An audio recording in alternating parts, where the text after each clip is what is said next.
In the unforgiving dust of 1888 Texas, a pretty face could buy a woman the world. For Abigail, trapped in a heavy body and her sister's cruel shadow, love was a ridiculous fantasy, until a quiet rancher rode into town, bringing secrets that would shatter their family forever. The town of Prosper, Texas, was a place where a person's worth was measured by the sweat on their brow and the dirt on their boots, unless, of course, you were a woman. For women, the currency of the West was still remarkably shallow. It was a currency Abigail Miller found herself completely bankrupt in. Abigail was a large woman, while the other girls in town squeezed themselves into whalebone corsets to achieve the coveted hourglass figure. Abigail's body refused to be contained. She was heavily built, carrying a profound amount of weight that made her the subject of whispered gossip in the pews of Reverend Josiah Higgins's church. Her dresses were practical, devoid of lace or ribbon, sewn from sturdy, earth-toned cotton that only served to camouflage her against the dusty backdrop of her father's property, the Lazy M Ranch. She was the workhorse of the family, her hands calloused from hauling water, her shoulders broad from lifting feed sacks, her face perpetually flushed from the heat of the kitchen stove. And then there was Lydia. If Abigail was the earth, Lydia was the blinding, scorching sun. 2 years younger, Lydia was everything the dime novels promised a Western belle should be. She possessed spun gold hair, a waist a man could span with his 2 hands, and a smile that could coax a wild stallion into a gentle trot. But behind the porcelain skin and the batting eyelashes lay a heart as hard and calculating as a banker's ledger. Lydia didn't just attract suitors, she collected them. She hoarded male attention with a ravenous appetite. If a man even cast a sympathetic or friendly glance toward Abigail, Lydia made it her immediate mission to ensnare him. It had happened 3 years prior with a young, earnest blacksmith named Gideon Hayes. Gideon had spent an entire afternoon discussing horses with Abigail, ignoring her sighs and engaging with her mind. The very next day, Lydia paid a visit to the forge. She dropped her handkerchief, wept over a fictitious dead bird, and within a month, Gideon was proposing to Lydia. She rejected him, of course, the moment he was hooked, leaving him devastated, and Abigail completely alone. Lydia didn't want the men. She just wanted to ensure Abigail never had them. The dynamic was a deeply ingrained, toxic routine until the stifling summer of 1888, when Wyatt Montgomery bought the sprawling, abandoned Henderson spread bordering the Lazy M. Wyatt was not like the local boys. He hailed from the rugged territories of Montana, a man forged by bitter winters and hard losses. He was tall, with shoulders that filled a doorway, a jawline shaded by dark stubble, and eyes the color of a stormy sky. He brought with him a herd of prize-winning Herefords, and a reputation for being fiercely private, incredibly wealthy, and entirely immune to small-town politics. Naturally, the moment Wyatt rode his black gelding past the Miller property, Lydia decided he would be her husband. "Did you see him, Abby?" Lydia had asked, leaning against the doorframe of the kitchen while Abigail wrestled with a massive bowl of bread dough. Lydia was fanning herself with a lace handkerchief, completely untouched by the oppressive heat radiating from the cast-iron stove. "Mr. Montgomery. They say he has more money than the bank in Dallas. He needs a wife to run that massive house of his." "A house like that needs a woman who knows how to work," Abigail muttered, her thick arms flexing as she kneaded the heavy dough. Sweat trickled down her temples, stinging her eyes. She felt the familiar, crushing weight of her own inadequacy pressing down on her chest. She knew she was practically invisible, a piece of the furniture to be worked until she broke. Lydia let out a high, ringing laugh. "Oh, don't be dull, Abby. A man like that doesn't want a draft horse for a wife. He wants a jewel. He wants someone to show off to the cattle barons when they come to dine. Father is having him over for supper tomorrow night. I need you to wash and press my blue silk gown, and make sure the roast isn't dry this time. I want everything perfect." The following evening, the Miller house smelled of roasted beef, rosemary, and the sweet, buttery aroma of peach cobbler. Abigail had spent 14 hours on her feet. Her back ached violently, and her thick legs throbbed with exhaustion.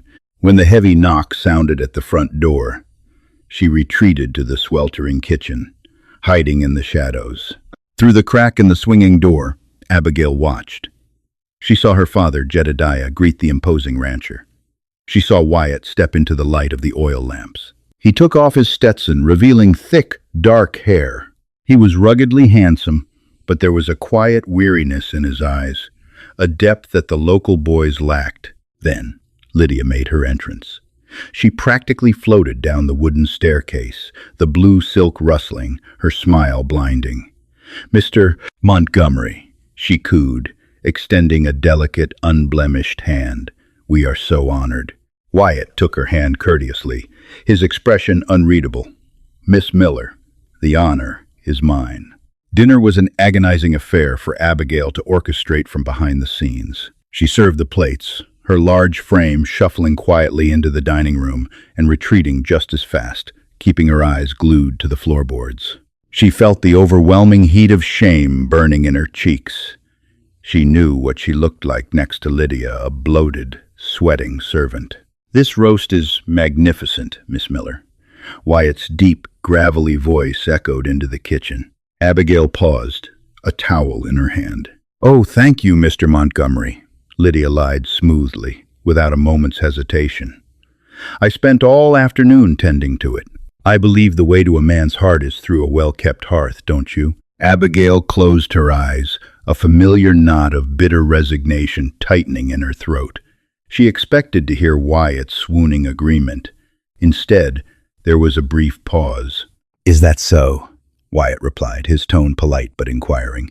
"It's remarkable work, truly, especially considering there isn't a single spot of grease or soot on that fine silk dress of yours." In the kitchen, Abigail's eyes flew open. She clamped a hand over her mouth.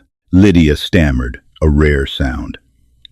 I am very careful, Mr. Montgomery." The conversation moved on, but the seed was planted.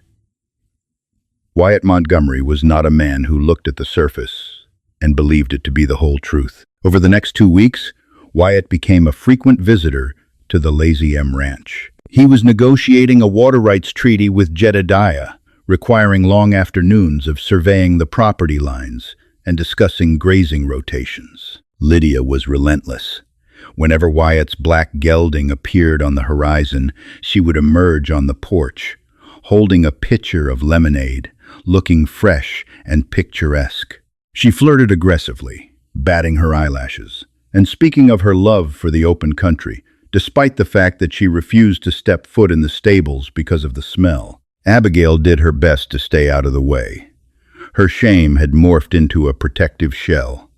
If she wasn't seen, she couldn't be judged. She couldn't be compared. But running a working ranch meant she couldn't hide forever. One suffocating Tuesday afternoon, the sky, a bruised purple, with the threat of a summer storm, Abigail was in the far barn. A young mare had tangled herself in some barbed wire out on the western ridge the night before, and her hind leg was badly gashed. Jedediah had ordered the hands to leave her be, claiming he'd shoot her if she didn't heal, but Abigail couldn't bear the animal's suffering. She knelt in the hay, her heavy, dark skirt coated in dust and dried blood. She had a bucket of warm water, carbolic acid, and a needle with gut thread. She was murmuring softly to the frightened, shivering horse, her large, capable hands moving with surprising gentleness and precision as she cleaned the angry wound. "You're a brave girl," Abigail whispered, her voice a low, soothing hum. "I know it hurts. I know it feels like the whole world is just trying to tear you down, but you hold steady. You're stronger than you look. She's lucky to have you looking after her." Abigail gasped, dropping the sponge into the bucket with a splash.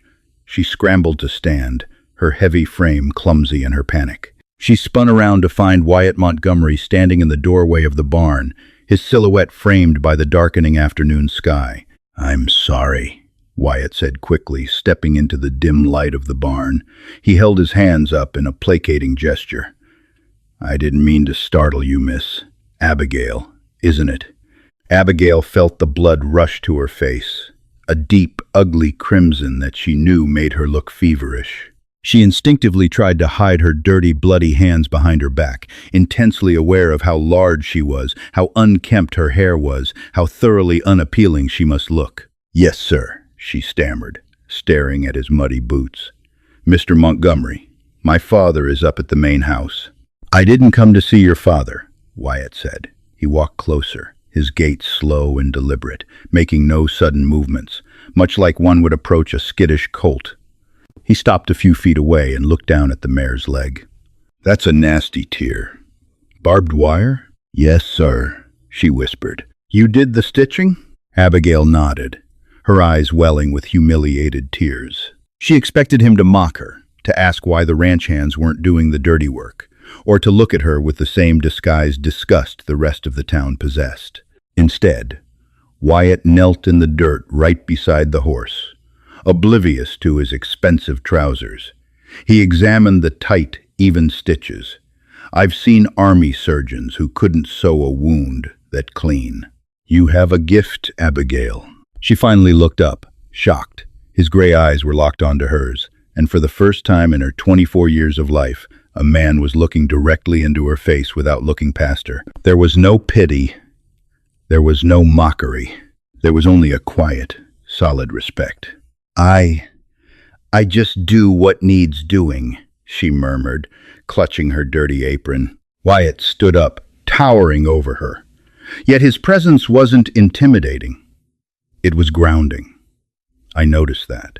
I also noticed that the peach cobbler from the other night tasted remarkably like the wild peaches growing near the creek. The ones I saw. A woman in a brown dress harvesting 2 days prior. A woman who looked remarkably like you. Abigail's breath hitched. Lydia is a beautiful girl," Wyatt interrupted softly, his voice devoid of any real affection for her sister. "But I've spent my life surrounded by gold prospectors, Abigail. I know the difference between fool's gold that glitters in the pan and the real solid ore you have to dig deep in the dirt to find." Before Abigail could process the profound weight of his words, a sharp, shrill voice cut through the heavy air of the barn. "Mr. Montgomery."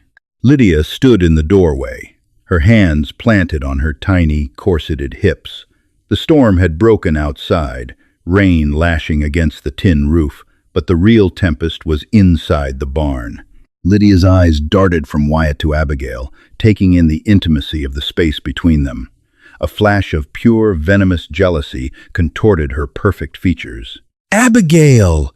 Lydia snapped, her voice dripping with venom. "Look at you! You are completely filthy! Have you no shame, presenting yourself to a guest looking like a bloated, butchered hog?" Abigail flinched violently, stepping back as if she'd been struck. The magical bubble popped, reality crashing back down on her broad shoulders. She lowered her head, the familiar mantle of absolute shame settling over her. Lydia glided forward, ignoring the mud, desperate to reclaim the spotlight. She reached out to touch Wyatt's arm. "I am so sorry, Wyatt. My sister lacks the refined senses of decent society. Come inside to the parlor, where it doesn't smell of manure and sweat." Wyatt did not move. He looked at Lydia's hand on his arm, and then he looked up at her face. The polite, weary rancher was gone, replaced by a man made of cold steel. "Miss Lydia," Wyatt said, his voice deadly quiet. "The only thing in this barn that offends my senses right now is your mouth." Lydia gasped, yanking her hand back as if he had burned her. Wyatt turned his back on the beautiful, stunned sister, stepping closer to Abigail. He reached out, his large, rough hand gently taking Abigail's trembling, blood-stained fingers. "I'll be back tomorrow, Abigail," Wyatt said, his voice loud enough for Lydia to hear, but his eyes only for the heavy, beautiful woman trembling before him. "I'd very much like to see how this mare is healing, and I'd very much like to talk with you some more." As Wyatt tipped his hat and walked out into the pouring rain, leaving Lydia fuming and speechless in the dirt, Abigail realized with a terrifying jolt that the rules of her miserable life had just been violently, irrevocably rewritten. The morning after the violent summer storm, the air over the Lazy M Ranch was thick, suffocating, and heavy with unspoken tension. True to his word, Wyatt Montgomery rode onto the property just as the sun crested the eastern ridge, casting long, bruised shadows across the mud. He bypassed the freshly painted main house entirely, tying his black gelding to the corral fence, and strode directly into the dim, humid confines of the stables. He found Abigail exactly where he had left her, checking the injured mare's stitches. She wore a faded gray work dress, her heavy arms lifting a bucket of oats. When she saw him, her breath caught in her throat. She expected the spell of the previous evening to have broken in the harsh light of day. She expected him to look at her with the familiar, chilling indifference that every other man in Prosper, Texas, wore like a badge of honor. Instead, Wyatt took off his Stetson, running a hand through his dark hair, and smiled. It wasn't a polite, guarded smile. It was genuine, reaching the corners of his storm-gray eyes. "Good morning, Abigail," he said, his deep voice vibrating in the quiet barn. He walked over, seamlessly taking the heavy bucket from her calloused hands. "You look tired. Did you sleep at all?" Abigail felt a hot flush creep up her thick neck. "There was work to be done, Mr. Montgomery." The storm took down 2 miles of fencing on the northern pasture. "It's Wyatt," he corrected gently, setting the bucket down. "And I didn't ask about the fencing. I asked about you." Over the next 3 weeks, a quiet, profound revolution took place on the Lazy M. Wyatt became a permanent fixture, but he outright refused Lydia's invitations to sit in the stuffy parlor. Instead, he sought out Abigail. He helped her haul water.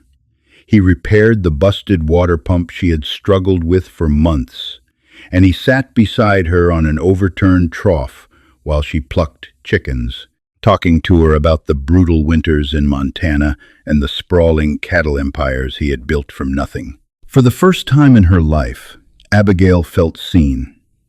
She realized that her size, which she had always viewed as a grotesque prison, was not a factor in his gaze. Wyatt respected her strength. He admired her sharp, pragmatic mind.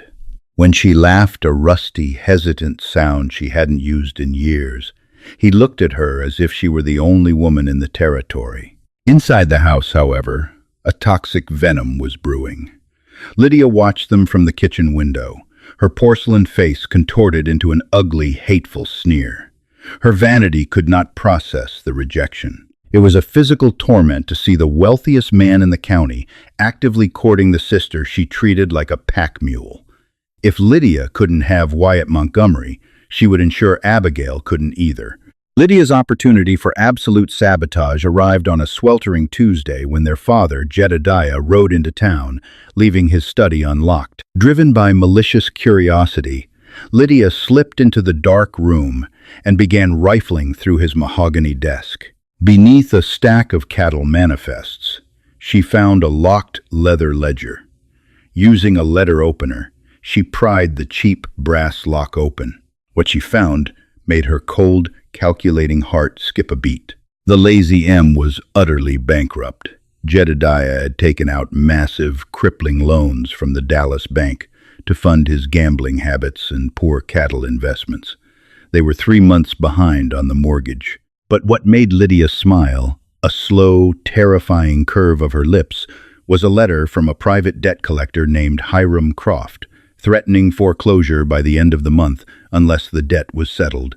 Hiram Croft was notorious in the county. He was a ruthless, deeply unpleasant widower, 20 years older than Jedediah. He was a man of grotesque habits and cruel temper, known to have worked his first 2 wives into early, silent graves on his isolated, desolate property near the border. He was repulsive, but he was incredibly wealthy. Lydia didn't hesitate. She forged a letter in her father's name and sent a ranch hand to deliver it to Croft's estate. 2 days later, Hiram Croft rode onto the Lazy M. He was a vile, sweating man with a sprawling belly, a patchy gray beard, and a gaze that made Abigail's skin crawl. Lydia intercepted him on the porch before Jedediah could emerge. Using her most manipulative, tearful performance, Lydia painted a picture of a desperate family. "Mr. Croft," Lydia whispered, her blue eyes wide and pleading, "my father's pride will destroy us, but I know a way to settle the debt. A trade, sir, one that benefits your lonely estate." Croft narrowed his beady eyes, a repulsive smirk touching his lips. "What kind of trade, little girl?" "A bride," Lydia said smoothly, without a shred of guilt. "My sister, Abigail. She is strong as an ox. She can run a household, birth your children, and work your fields without complaint. Take her as payment for the debt, and leave our ranch be." Croft wiped the sweat from his forehead, looking past Lydia to where Abigail was hanging laundry in the scorching sun. He took in her broad shoulders and wide hips. She wasn't a beauty, but she was built for labor. "She'll do," he grunted. "Tell your father the debt is forgiven the day she signs the registry." When Jedediah found out about the arrangement, he did not fight it. His cowardice and desperation outweighed any paternal instinct. He cornered Abigail in the kitchen that very night, his face flushed with cheap whiskey. "It's done, Abby," Jedediah slurred, refusing to meet her terrified eyes. "You're marrying Hiram Croft on Sunday. He's taking the debt. It's the only way to save the ranch. You owe me this." Abigail dropped the cast-iron skillet she was holding. It shattered the silence of the room, ringing like a death knell. The breath was violently punched from her lungs. "No," she gasped, backing away. "Father, please. You know what he does to his wives. He's a monster. He'll kill me." Lydia stepped out of the shadows of the hallway, a look of pure, triumphant malice on her beautiful face. "Don't be selfish, Abigail. For once in your miserable life, be useful. Mr. Montgomery was just playing with you anyway. Did you really think a man like that would want a fat, ugly workhorse when he could have anyone?" Abigail fled. She ran out the back door, her heavy footsteps thudding against the dry dirt, tears blurring her vision. She ran to the barn, collapsing into the hay, her large frame shaking with absolute, gut-wrenching sobs. The brief, beautiful illusion she had allowed herself to believe in was shattered. She was nothing. She was property, sold to the highest, cruelest bidder by her own blood. Sunday arrived with the oppressive heat of a furnace. The town of Prosper gathered in the dirt square outside the church, drawn by the sudden, scandalous announcement of the Miller girl's betrothal to Hiram Croft. The townspeople whispered behind their hands, casting pitying, mocking glances at Abigail. She stood frozen on the church steps, wearing her stiffest, darkest dress. Her face was pale, her eyes hollow, and completely devoid of the spark Wyatt had ignited. She felt like a lamb led to the slaughter. Jedediah stood beside her, looking nervous, while Lydia practically glowed, wearing a new lace dress bought on credit she assumed was now clear. Hiram Croft stood at the bottom of the steps, sweating profusely in a wool suit, a disgusting grin plastered on his face. He walked up the wooden stairs and grabbed Abigail's thick arm, his fingers digging painfully into her flesh. "Come along, girl," Croft barked, his breath smelling of stale tobacco and rot. "We got papers to sign before the preacher." Abigail squeezed her eyes shut, preparing to surrender to the darkness of her fate. "Take your hands off my future wife." The voice cracked through the dusty square like a bullwhip. The entire town went dead silent. Abigail's eyes flew open. Wyatt Montgomery sat atop his massive black gelding at the edge of the square. He wasn't dressed in his usual ranching gear. He wore a tailored black suit, a silver pocket watch gleaming against his vest, and a heavy, customized Colt revolver strapped to his thigh. He looked dangerous, aristocratic, and utterly furious. Wyatt dismounted slowly, his boots thudding against the wooden boardwalk. The crowd parted for him as if he were Moses dividing the sea. He walked straight up the church steps, His storm-gray eyes locked onto Hiram Croft. "I said, take your hands off her, Croft," Wyatt repeated softly. Croft sneered, though his grip on Abigail loosened slightly. "Mind your business, Montgomery. This here is a legal transaction. Jedediah Miller owes me $5,000. The fat girl is the payment." Wyatt didn't blink. He reached inside his breast pocket and pulled out a thick stack of folded, stamped papers. He threw them onto the wooden porch at Jedediah's feet. "Jedediah Miller doesn't owe you a damn cent," Wyatt said, his voice carrying over the silent crowd, "because I bought the Lazy M's debt from the Dallas bank yesterday afternoon. Every single penny. Furthermore, Croft, I hold the promissory notes on your own wretched property. I bought those, too. You have until sundown to pack your bags and leave Texas, or I will foreclose on your land and leave you to rot in the street." Croft's face drained of color. He looked at the papers, then at Wyatt's cold, unyielding face. Without a word, the cruel man turned and scurried down the steps, pushing through the crowd in a desperate panic. Lydia let out a shrill, outraged cry. She rushed forward, grabbing her father's arm. "Wyatt, what are you doing? My father owns the Lazy M. You can't just take it." Wyatt slowly turned his gaze to Lydia. The absolute disgust in his eyes made her physically recoil. "Your father signed the deed over as collateral 3 years ago, Miss Lydia. It hasn't belonged to him in a long time. And considering the gross mismanagement and the fact that you tried to sell your own sister to a monster to cover your debts, I am calling the loan due." Jedediah slumped against the church railing, defeated. "You have 24 hours to vacate my property," Wyatt commanded, his voice devoid of mercy. "If you want to survive, Jedediah, I suggest you learn how to work with your hands. And Lydia, I hear the saloons in Dallas are always hiring girls with pretty faces and no morals." Lydia screamed, a sound of pure, unadulterated fury and humiliation, as the townspeople who had suffered her vanity for years began to openly laugh and point at her ruined state. Wyatt ignored them all. He turned his back on the town, on Jedediah, on the ruined, screaming Lydia. He stepped closer to Abigail, the hard, dangerous edge of his demeanor melting away instantly. Abigail was trembling, tears streaming down her flushed cheeks. "Wyatt," she choked out. "Why? Why did you do this?" Wyatt reached out, his hands gently framing her face, his thumbs wiping away her tears. In front of the entire staring town, he didn't hide her. He didn't look past her. He looked right into her soul. "Because I know what it means to be betrayed by a beautiful face," Wyatt said softly, revealing his darkest secret.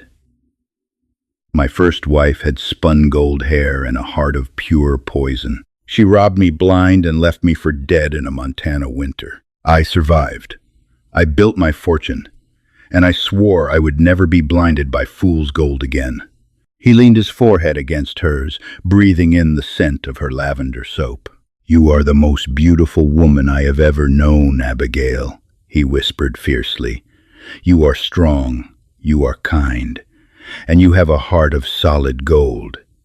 I didn't buy the ranch to ruin them.